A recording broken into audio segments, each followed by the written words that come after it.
Welcome to the 422nd episode of the Reading and Writing Podcast. Stay tuned for my interview with Jessica Anya Blau, author of the new novel, Mary Jane. Stay tuned for the interview.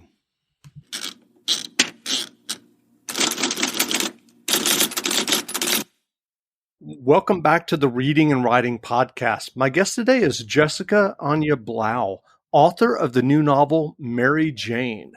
Nick Hornby recently said of the novel, if you have ever sung along to a hit on the radio in any decade, then you will devour Mary Jane at 45 RPM. Jessica, welcome to the podcast. Thank you. Thank you for having me. Sure. If someone hasn't yet heard about your new novel, Mary Jane, how would you describe the novel? I guess it's a coming of age, a girl's coming of age, but with a rock star and a movie star and a psychiatrist and a hippie in 1975 in Baltimore. So it's a coming of age at a time when coming of age was totally different than it would be now, because it's the mid-70s and she's spends the summer with a very famous rock star and a movie star. I don't know if that's a good description or not. I'm probably the worst person to ask. Not a problem. Do you remember the original idea or impetus that led you to write Mary Jane? The original idea, I was at a party and somebody had mentioned that when they were a summer nanny one summer, there was an extraordinarily worldwide famous person hidden in the attic all summer getting treatment. And that to me just seemed like the most amazing thing I'd ever heard, that I couldn't believe that this huge star was hidden away in this town for the summer. And so immediately that idea fascinated me. And then I ghostwrite sometimes, and I was ghostwriting for a celebrity, and I don't know if you've worked with Hollywood or actors before, but there's not very many boundaries often, which is fine with me. I'm from Southern California and I come from a family that has very slim boundaries. It was this very intimate working, and we were reading her diaries and they were amazing. And I said, wow, you should just edit these diaries and publish them. And then 2 days later, she decided to write the book herself and I was fired. And in that moment, I was just so angry and hurt and outraged and all those things that one is when we're fired. And probably most people get fired once in their life. So you probably know how I feel or how I felt. And in that time, I just thought, I want to write. Like, I just had this urge to write exactly what I wanted without any input from anyone else, without what anybody else wanted. And I was remembering that story of that famous person hidden on that third floor for a summer. And I just sat down and I started writing Mary Jane. And I think the opening scene is almost pretty much how I wrote it that day. And once I opened it and once I started it, then each place took me to another place. So it wasn't really thought out ahead of time. It opened up as it went along for me. As you just mentioned that, I was curious, do you normally outline your novels, or did they come to you like this where it just unfolds on the page? You know what? I don't outline them. Normally, I start with a single image or idea, and then it unfolds. And I might have an overall idea of what it's about, and I will write that in one sentence at the top of the page in all caps. And I'll look up and I'll read it as I'm writing. So I'll remind myself where I'm headed and where I'm headed. But that single sentence probably changes 30 times as I'm writing, because the writing will take me to one other place. And so then I'm writing something else. So I just keep changing what I'm doing. With Mary Jane, it was the same, except for I think the only thing is that I usually have an idea of where things are and what the situation is and who the character is. And with Mary Jane, I just knew the situation and the character. And it wasn't until I had her walk into that messy hippie house with the Buddhas and everything stacked on the stairs and the mess and the chaos and the books everywhere and this sort of disorder. And when I had her walk into that house, this sort of opened up the idea to me that her house would be the exact opposite. And within those two houses and the ideas around those two houses, the book really opened up for me. And the story told itself in a way. I know that sounds 70s mystical, but there was a way in which the story just kept revealing itself to me. Sure. I think that's part of the writing process, is if you pursue a narrative, sometimes it just opens up for you as you're writing. Yeah. In the best circumstances, right? And that's when it's the most joyful, is when you're uncovering something that feels interesting and exciting to you. And rather than just like scratching with your fingernails at the dirt, find something, which can be so painful. I also think it's interesting you mentioned this messy house with the Buddhas and et cetera. And I think sometimes, especially, I'm just thinking I have two teenagers and they can go to YouTube and see meditation videos or yoga videos or what have you. I think sometimes people forget that in the 1970s, that was exotic. It's not something that was so mainstream. Yeah, especially I placed the novel in Baltimore in a neighborhood called Roland Park. I grew up in Southern California, and that house, the Cone House, was essentially my house that I grew up in. And so my parents, it was just chaos and disorder and a refrigerator with unidentifiable foods and fuzz growing on everything. It was just, and all my friends had these wonderfully organized, clean, tidy houses. So I always longed for the opposite of what we had. But even in Southern California, we were the freaks. But in a place like Baltimore, and in this neighborhood that I wrote about, which is called Roland Park, it was a neighborhood that was designed by the Olmsted brothers, who designed Central Park, and they're very famous designers of spaces. And this was one of the first planned communities they designed. So in this neighborhood in particularly, there really wouldn't be a house like that. And if there was, it would be very shocking. And a house like that would only happen, the book takes place in 1975, and that would be the first year there would be a house like that. So it really is about a time and a place, also a time when it's a shameful time in the history of Roland Park, because Jews weren't allowed in the neighborhood, and the Cone family would be among the first Jews allowed in the neighborhood. So really capturing this time and this place, and then this girl who's faced with this whole new world that really was unimaginable to her before she walked in that house. Whereas in Southern California, I think even though most things were tidy and clean, and in the mid-70s, most things weren't, you were more exposed to sort of those ideas of Buddha and hippies and homemade yogurt and stinky cheeses and things like that.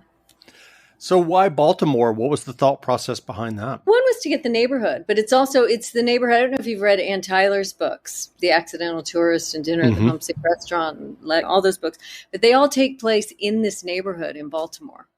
So there is a bit of an ode to Ann Tyler here, because she has all these amazing books that I love so much that take place in this neighborhood. But Baltimore, really, just because that neighborhood, it's beautiful and it's interesting, but it has a complicated and shameful past. But really, it seemed like a perfect place for something like this to happen. But I also, in order for it to be believable that the psychiatrist for whom Mary Jane is the summer nanny, for it to be believable that he has a very famous rock star and famous movie star in his house, I needed them to be in a city that was close enough to New York, so that it would be close enough to New York that they would find each other, but far enough from New York that they would have to move in for the summer. The rock star is there seeking treatment for heroin addiction for the summer. So it had to be far enough that you really want to just move in for the summer and get treated. And in Baltimore, there's Johns Hopkins and there's Shepherd Pratt, and there's all these places that have very esteemed psychiatrists and mental health facilities. And there always have been. Zelda Fitzgerald used to go to Baltimore every year to check in when she was feeling destabilized. And many, many celebrities have gone to Baltimore for these reasons. So Baltimore is a perfect place in that it would be a realistic setting for something like this to happen. Sure. Mary Jane, as we mentioned, is set in the 1970s. Did you do any research just to remind you of life in the 70s versus the 2020s? Yes, of course. Yes. First of all, I listened to Billboard Top 100 from 1975, just hours and hours, because I love that music. I love the 70s music. I even love disco. When you get into the 80s, there's definitely some stuff I like, but the 70s, there's so much. There was like funk and soul and folk music and rock and disco. There was just such amazing music. So I listened to all the music of the time. And then I had my car preset to 70s songs, so you get the whole decade. So I was constantly listening to the music to get in the headspace. And then the internet can be an amazing thing. I looked up record stores in Baltimore in 1975. And there are so many wonderful people who love chronicling all this stuff and putting up photos and writing about their memories and writing about stuff like that. And so I would look that up, and I would look at streets and pictures. And the thing about the neighborhood I picked is it's 120 years old and it hasn't changed at all. So I didn't have to worry about the setting and the house and what the houses look like or the neighborhood look like, or even the little market where Mary Jane and Izzy, the 5-year-old she's in charge of, shop, because that little market has been there over 100 years. So it's such an old established neighborhood that the setting was exactly the same, but everything outside of it, I went on the internet, and then I called people who had grown up in Baltimore and knew it through the decades. And I there's a scene where Mrs. Cohn goes and buys new dishes. And I thought, where would she buy dishes? And I start Googling that, and that wasn't coming up in Google. Like, where would you buy dishes in 1975? So I called somebody who grew up there, and she told me the name of a store that I know was a jewelry store. So then I thought, really? But there's jewelry. And she said, no, it used to have dishes. You used to buy dishes there. Somebody like that would buy dishes there. So I ended up calling the store, and they put me on the phone with the store historian. And that's how long that store has been there. The store's been there 100 years, and they actually had a historian who confirmed that women of a certain class and from certain neighborhoods would have certainly bought their dishes there in 1975. So I did try and nail everything down, and hopefully I got it right. I did misspell the name of a store, and I got a couple of notes from readers that I had done that. So that will be changed on the ebook right away. But yeah, no, the internet was fine. I try not to wormhole too much because I find you can just while away your writing time reading stuff. I tried to find just what I need and then move on. Yeah. So you mentioned this Billboard Top 100 from 1975. Do you have some favorite songs from the 70s, since music is such a factor in Mary Jane? Yeah, the music was just making me so happy. And I would put it on really loud, and I would dance by myself and do dance. It was just so great. So a lot of it I knew, and there's so much I discovered. My favorite discovery of everything was I discovered the band Parliament, who I have never heard of before, and people are probably think I'm a freak that I hadn't, but I had never heard of Parliament before. And then they had this song, Up for the Downstroke. And I just thought, I can't believe I never knew this song before. It's like the greatest song ever. And I would just listen to that song over and over again. And then there was stuff. My mother in the 70s, she loved music, and she would buy records. And so our house was full of records. And I was too young to buy records or music. So I'd listen to my mother's music and put on her records. So I was exposed at a really young age to all this stuff that none of my friends were, that I really wouldn't have known otherwise, just from her, what she listened to.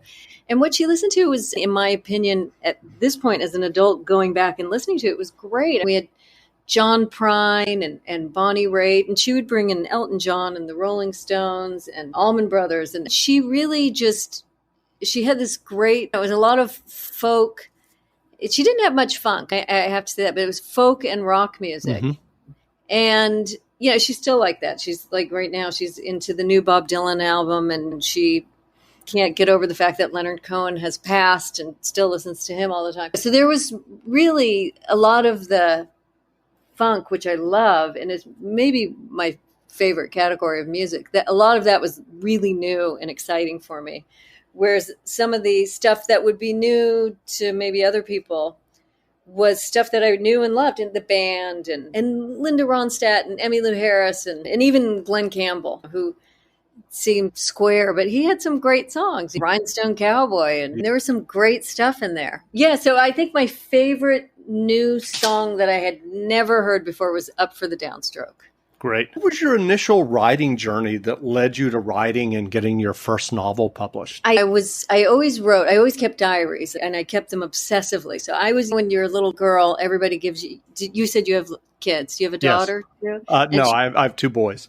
2 boys. For whatever reason, diaries seemed to always be gender specific. They shouldn't be, boys as much as girls. But for some reason, at least when I was a kid, they were very gender specific, and girls would get diaries as a birthday present every year. And I was the only kid I know of who filled that diary, page beginning to end, every single year, diary after diary, without really thinking about it. So I was actually always writing all the way through college. I was just filling journals and filling diaries, and And I was constantly, when I was a little kid, I didn't have any friends. I didn't like children. And my best friend was a 75, maybe she was 72, but 75-year-old woman who lived across the street. And I would sit with her and talk and have tea. I didn't get kids. And so I spent a lot of time just silently watching.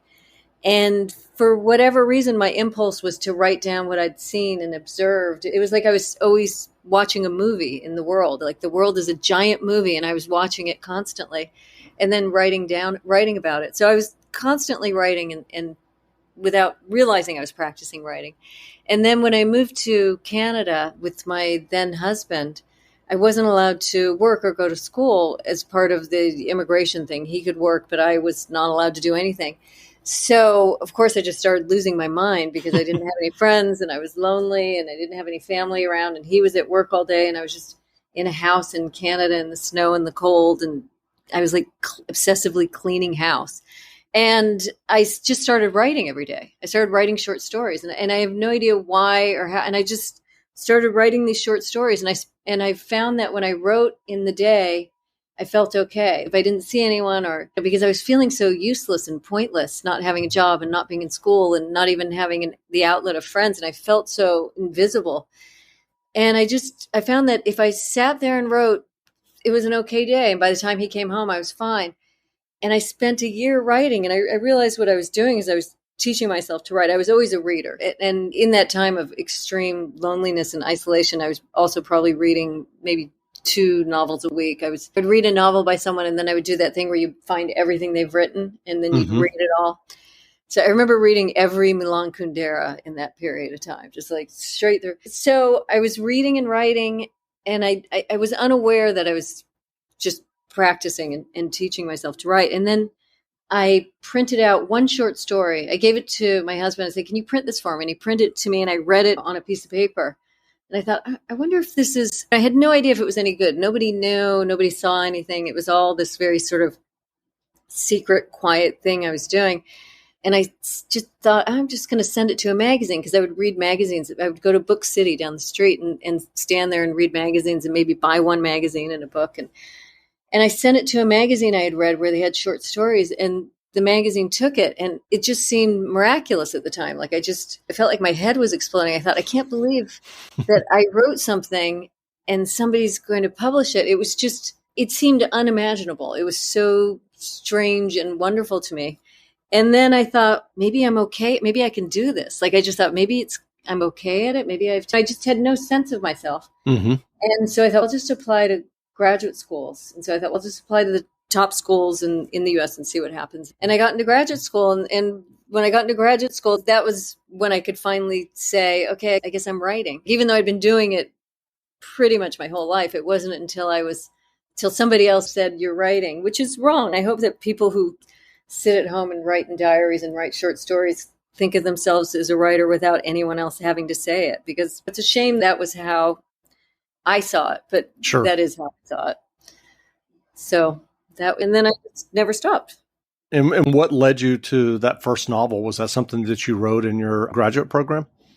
No, the first novel was, I went to Breadloaf. I don't know if you know what Breadloaf is. It's just a writing place where a bunch of writers get together. And I had gotten a scholarship there because I'd been publishing short stories. And so I was at Breadloaf, and I was working with the writer Lynn Freed. Have you read her stuff? I have not. She's amazing. She's just brilliant. She's from South Africa, and she's this beautiful South African accent. And so I was in this workshop with her, and she told everybody to go write one good sentence in her South African accent. Rat sound like rat. Go rat, one good sentence. And so I went to rat my sentence, and I'm sitting there, and of course I was in complete panic because I can be a little insecure and freaked out about whatever. I'm as insecure as the next person, let's put it that way. And I was terrified, and I'm thinking, one good sentence like that, it just seems like it would be easier to write a novel than one. I think she wanted one great sentence or something. And I had this image, this childhood image of when I was a little kid, and my parents and all their friends would swim naked.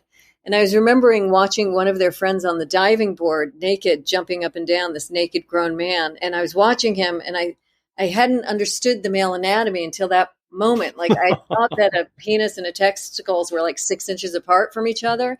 And as I was watching him jump on the diving board, I thought, oh, wow, I just didn't know that it was just like the most bizarre image. And of course, I was in a bathing suit. The grown-ups would all go naked, but none of the kids would.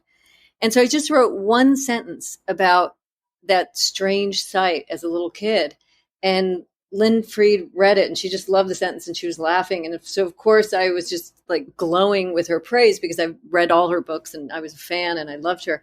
And then I ran into this very famous book editor who had read a short story I'd had published, which again was like blowing my mind. Like I was thinking, I can't believe you read my short story. But she had read my short story it was in the Sun magazine. And she said to me, "Oh, are you writing a novel? You have to send me your novel. Are you writing a novel?" And I lied because I wanted her to be interested in me. And I said, "Yes, I am writing a novel." And she said, "What's it called?" And I said, and I just thought of it at the top of my head because I'd just written that one sentence. And I said, "It's called The Summer of Naked Swim Parties." And she said, "That sounds great. Send it to me when you're done." And so then I thought, okay. And then I thought, well, I better go write that novel right now. And so that's how I wrote The Summer of Naked Swim Parties, which was my first novel. I was feeling instructed to write it by this sort of the combination of Lynn Freed liking that one sentence and then that book editor liking that short story. And when I did write the novel, it was never sent to that woman. It was sent to Kate Nitzel at HarperCollins, who bought it and who I'm with to this day. I love Kate so much. So That's wonderful. that was my first book. Yes. So what writing advice would you offer for those who are working on their own stories and novels? I think, first of all, just like I said, I have so much insecurity that it's so terrible that I need other people to tell me it's okay for me to feel like I can do it. And so I think one piece of advice would be to just ignore the outside world and what anybody else thinks. And if you want to do it, you should do it. And the second thing is that it's so terrifying, at least for me. How do you know if anything's good or if anybody wants to read it or if it's interesting at all? But it's almost like I'm not sure if there is a way to banish that fear. And so I think really the best piece of advice is do it anyway. So it's almost do it no matter what. If you want to do it, no matter how scared you are, or do it no matter how insecure you are, or do it no matter what someone else might think of you. If somebody else thinks you should be a basketball player because you're so tall, but you really want to sit there and write, then just do it. It does seem there's now and there's death, and how do you want to spend that time? And if you want to write, you should definitely spend that time writing no matter what anyone else thinks or no matter what you're afraid of. So it's do it in spite of the fear. And also the other thing is I know there's so many people who need such precious circumstances. Like I have to have silence and I have to be in a room with Eastern exposure or whatever. I've never really had that luxury. I had kids right away and I've never had an office to write in. And I've never had the luxury of space or isolation or nobody interrupting me. And so I trained myself to write with everything going on around me. And with my kids, I used to bring the computer in the car, go to school to pick them up and sit there and write in 10 minutes while I'm waiting carpool to pick them up. But I think if you really want to do it, the conditions will never be perfect. The time will never be right. So forget about conditions and timing and just do it. That's good advice. Well, what novels or nonfiction books have you read recently that you enjoyed? Oh, God. What I just finished was the Ricky Lee Jones memoir.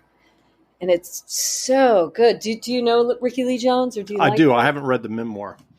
Oh, it's amazing. It's like her music. It's not linear at all. It's one paragraph, her mother's alive and she's talking about her. And the next paragraph, the mother's dead. And the next one, she's alive. And I'm thinking, wow. But it's just, she's had such an amazing life. And so I just finished that. I just flew home from Amsterdam yesterday. And so I finished that on the plane and it was amazing. And I like science and space and all that. And I was reading a book by Carlo Rovelli, a physicist. So I've been reading his books. So that's what I finished Ricky Lee on the airplane. And then I was reading the Rovelli last night. But I read everything.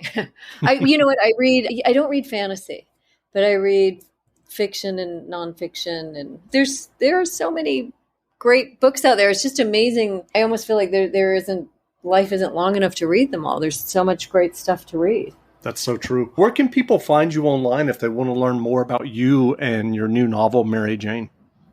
They can find me at www.jessicaanyablau.com. So there'll be 2 A's in a row.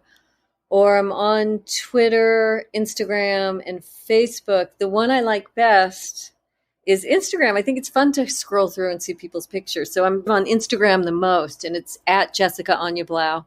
And I'm on Facebook. I don't quite understand Facebook. I'm having, like, the publicist wanted me to set up like an author page. So I have my personal page and my author page, but I have no idea how these two pages. Right. But I like my personal page better. So go to my personal pages.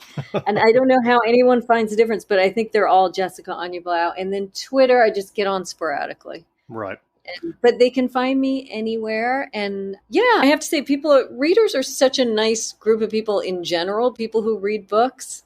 And they've been so lovely about this book. With people have been posting on Instagram pictures of the book with records and vinyl and 70s clothes and all these amazing photos that they're taking with the book that I'm just absolutely loving. Just the creativity and the effort. It's really nice and wonderful to see. That's great. Again, we've been speaking with Jessica Anya Blau, author of the new novel, Mary Jane. The book is on sale now, so go buy a copy. And Jessica, thanks for doing this interview. Thank you so much for having me. I really appreciate it. Now, stay tuned for a brief excerpt from the novel Mary Jane by Jessica Anya Blau, narrated by Caitlin Kinnunen. Available from Harper Audio, wherever audiobooks are sold. Mrs. Cohn showed me around the house.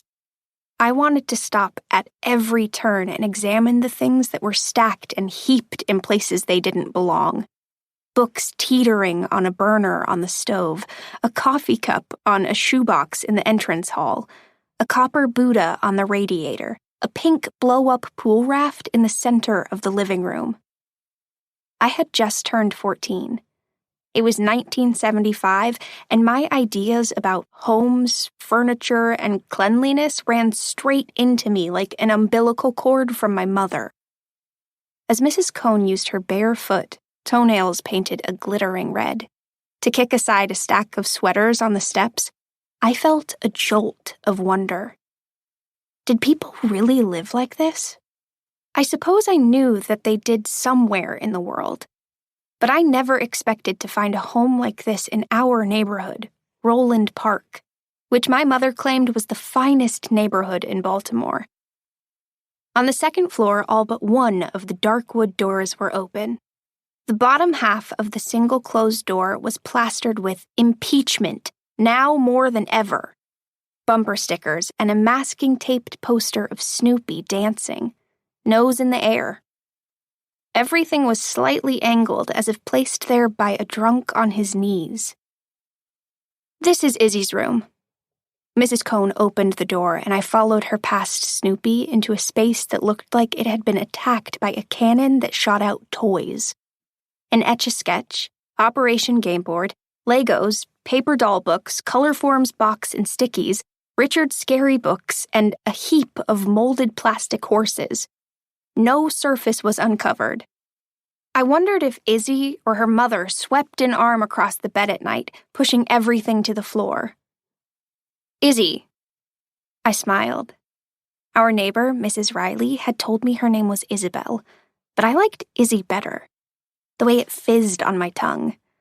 I didn't know anyone named Izzy or Isabel. I'd never even met Izzy Cohn. But through the recommendation of Mrs. Riley, and after a phone call with Mrs. Cohn, I'd been hired as the summer nanny. I had thought the phone call was going to be an interview, but really Mrs. Cohn just told me about Izzy. She doesn't like to play with kids her own age. I don't think she's interested in what other 5-year-olds do. Really, she only wants to hang out with me all day, Mrs. Cohn had said. Which is usually fine, but I've got other stuff going on this summer, so... Mrs. Cohn had paused then, and I'd wondered if I was supposed to tell her that I'd take the job, or was I to wait for her to officially offer it to me? A 5-year-old who only wanted to hang out with her mother was someone I understood. I, too, had been a girl who only wanted to hang out with her mother. I was still happy helping my mother with the chores in the house, sitting beside her and reading, or grocery shopping with her, searching out the best bell peppers or the best cut of meat. When I did have to socialize with kids my age, like at the sleepovers to which every girl in the class had been invited. I felt like I was from another country. How did girls know what to whisper about? Why were they all thinking about the same things?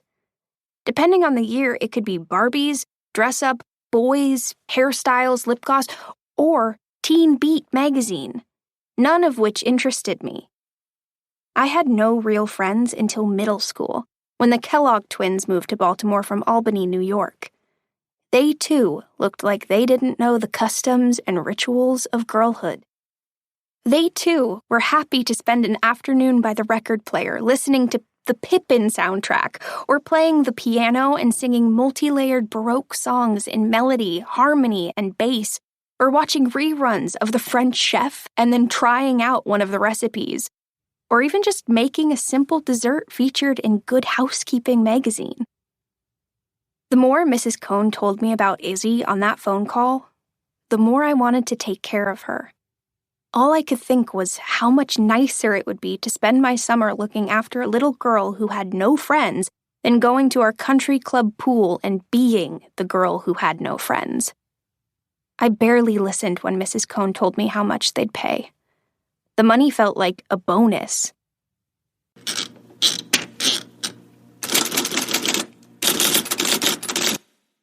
Calling all families, Discovery Plus has thousands of shows that will bring everyone together. Stream exclusive originals, plus a huge collection of family favorites, all for just $4.99. Discovery Plus is the streaming home for the whole family, plus so much more. Start your free trial